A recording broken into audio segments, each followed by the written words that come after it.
আল্লাহ রাসূল সাল্লাল্লাহু আলাইহি সাল্লাম নিজে সাহাবীদেরকে বললেন, ও আমার সাহাবীরা, তোমরা কি জানো সবচেয়ে বড় বীর কে? তোমরা কি জানো?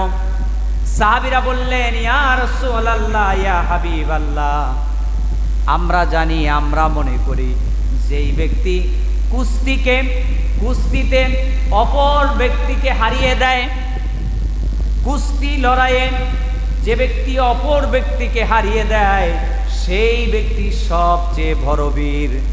আল্লাহ রাসূল বললেন, না না ওগো আমার সাহাবীরা, সে সবচেয়ে বড় বীর নয়, সবচেয়ে বড় বীর হলো ওই ব্যক্তি যে ব্যক্তি রাগের সময় নিজেকে নিয়ন্ত্রণ করতে পারে। আল্লাহু আকবার বলে। যে ব্যক্তি রাগের সময় নিজেকে নিয়ন্ত্রণ করতে পারে সেই ব্যক্তি হচ্ছে সবচেয়ে বড় বীর। সহিহ বুখারীর হাদিস।